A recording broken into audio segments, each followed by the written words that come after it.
తెలంగాణ రాష్ట్రంలో యూరియా కొరత రావడానికి ముఖ్య కారణం ఈ కాంగ్రెస్ పార్టీ.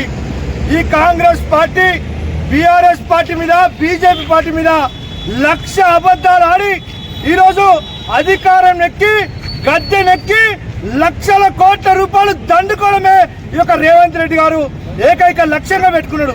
ఈరోజు ఈ యూరియా కారణం ఈ యొక్క రేవంత్ రెడ్డి గారు అసమర్థ పాలన వల్ల. ఢిల్లీకి 100 సార్లు పోయిండు, కానీ ఒక్కసారి కూడా నాకు యూరియా, ఈ తెలంగాణ రాష్ట్ర ప్రజలకు యూరియా కావాలని చెప్పి ఒక్క లేఖ కూడా ఈ కేంద్ర ప్రభుత్వానికి రాయలేదు.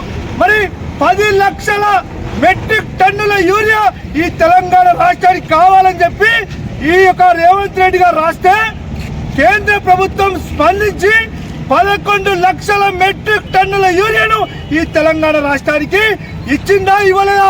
ఈ తెలంగాణ రాష్ట్ర మంత్రి పొన్నం ప్రభాకర్ గారు స్పష్టం చేయాలి, లేదంటే రాజీనామా చేయాలని చెప్పి ఈ సందర్భంగా మీకు తెలియజేస్తా ఉన్నాం. యూరియా కొరత అని చెప్తా ఉన్నారు. ఈ భీమదేవరపల్లి మండలంలో ఏ 10 ఎకరాల ఆసామి ఈ యొక్క యూరియా బస్తాల కోసం ఈ యొక్క చెప్పులు లైన్ లో పెట్టినాడు.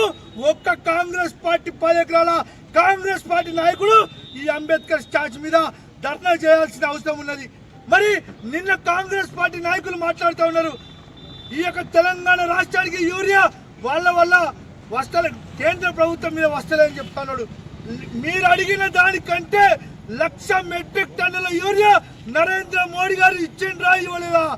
మంత్రి పొన్నం ప్రభాకర్ స్పష్టం చేయాలి, లేకుంటే రాజీనామా చేయాల్సిన అవసరం ఉందని చెప్పి ఈ సందర్భంగా మేము తెలియజేస్తా ఉన్నాం. అదేవిధంగా ఈ భీమదేవరపల్లి మండలంలో మరి బస్తాలు యూరియా బస్తాలు ఎక్కడ దొరుకుతాయంటే ఈ కాంగ్రెస్ పార్టీ నాయకుల ఇళ్లలో.